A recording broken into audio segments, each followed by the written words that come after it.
দুজনে মিলে স্কুটি নিয়ে বাড়ায় পড়লাম। শরবত আবার সলমান খানের চশমা ফিনছে। শরবতকে আমার দোকানের ওষুধ অল্প ফুরাইছে নু যাই বরপেটা বললাম স্কুটি নিয়ে। তো এটা তো পাতলে তো আই রুট আই বললাম হ্যান গেতে গেতে গেতে গাড়ির আবার তেল শেষ মুরে হ্যানকা গাড়ি কয় খাওয়া দেও তাও গাড়ির কথা মতো তেল ডিপুতে আই বললাম।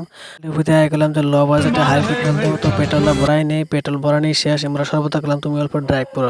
দুজনে কমলার বনে বসে গান করতে করতে আই বললাম রুড়ে রুড়ে আই একটা দোকান ঢুকলাম শরবত থেকে অল্প ওষুধ নিবো এই দোকানে নিয়ে নেই তারপর আরেক দোকানে যাওয়া লাগবো।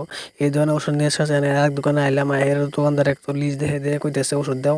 তো যেটা যেটা ওষুধের সব নেওয়া হয়ে গেলো এখন প্যাক করলাম ওষুধের বিলটা দিল বিলটা দেওয়ার পরে বাড়িতে গেছে বাড়িতে গেতে কলভাঙ্গার মধ্যে আছে 7 স্টার রেস্টুরেন্ট তো দুজনে মিলে আই বললাম কলম আইসে যদি একটু ঘুরে যায় সময় হয় না তো দুজনে আই ফেললাম এটা উপরের ভিউ কি সুন্দর দেখা যাচ্ছে বুড়িয়া দেখেন কারা আইছিলেন কমেন্ট করে জানাই দিবেন। রেস্টুরেন্টের নিচে এবার এনে আসামের একটা ম্যাপ দিতেছি এনে ফটো ওঠা যায় না দুই একটা ফটো ছোটো উঠে উপরে গেলাম এনে আবার 7 স্টার লেগে দিচ্ছে ভালোই দেখা গেল। এদিকে আমি শরবত বয়ে পড়লাম শরবত করলাম সেই লয়ে কথা কওয়া বাদ দাও তাড়াতাড়ি মেনে দেখে কম দামি খাবার একটা অর্ডার দিয়ে হলো। তো আমার কথা মতো শরবত একটা অর্ডার দিয়ে দিল এবার দুজনে বয়ে আসি নিচে গেলাম খাবার নিয়ে গেছি রুমে। তো এনে বয়ে আসি বয়ে থাকতে খাবার আয় বললো কি বান দিল এখানে ঘাস পাতা তারপরে কি বা দেখা গেছে আবার ডিম দিয়ে পোজ বানাই দিছে।